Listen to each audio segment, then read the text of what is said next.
How do your genes and brain affect your investment?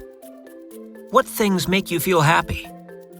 Eat delicious food, talk to a friend, travel around, and so on. Your pleasure is attributed to a neurotransmitter called dopamine, which is related to genes and the brain. In this video, we will talk about how genes and the brain can affect our investment. Let's look at a gene called DRD4 first. It may have variations called alleles, which differ in the number of times a segment of the gene repeats itself. The gene can affect dopamine receptors, and a high repeat allele has an impact on reducing dopamine sensitivity. Therefore, people with high repeat alleles need more stimulation to feel the same level of happiness. How is it related to investment? Research published in the Journal of Risk and Uncertainty compared people with DRD4 7 repeat alleles with those with 4 repeat alleles. The research found that participants with high repeat alleles are more likely to take risks when faced with potential losses. They also tend to make impulsive, risky, and short-sighted financial decisions. For example, they are less likely to have overdraft protection on checking accounts and pay off credit cards monthly. So don't blame your companion too much if they are financially unreliable. It may be due to their genes. Furthermore, how much do genes affect our investment? One research analyzed data on 37,504 twins from the Swedish Twin Registry and their financial portfolios from the Swedish Tax Agency. It found that the genetic factor explains about 1/3 of the differences in stock market participation and asset allocation.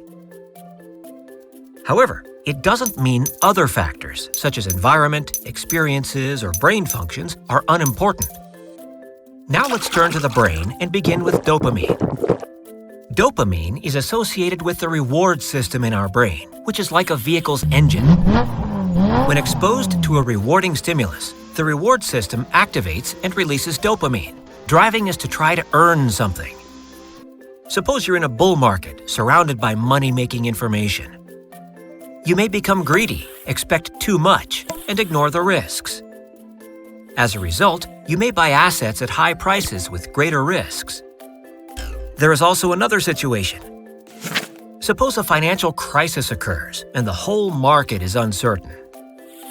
It is natural to feel angry, anxious, and afraid.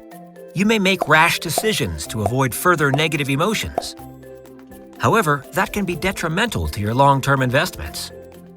This situation is related to another system in our brain, the loss aversion system. It is like a vehicle's brake. When exposed to a threatening stimulus, the system activates and uses various neurotransmitters to cause negative emotions, pushing you to escape.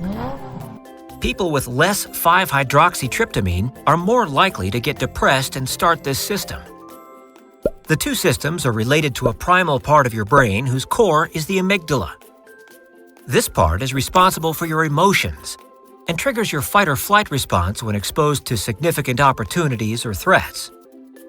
However, another part of our brain, the prefrontal cortex, also matters and works like a vehicle's control system. This part is charged with controlling emotions and making rational decisions.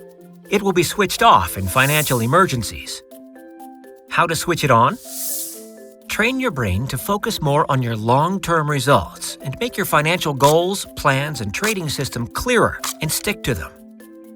In that way, you might find an anchor and be influenced less by random events and emotions. When you experience strong negative emotions, you can get enough sleep and exercise to increase dopamine. You can also bask in the sun and eat more food containing amino acids like bananas and milk to enrich your 5-hydroxytryptamine. That may help you reduce the possibility of starting the loss aversion system. Do you have any other strategies in mind? Please share them with us.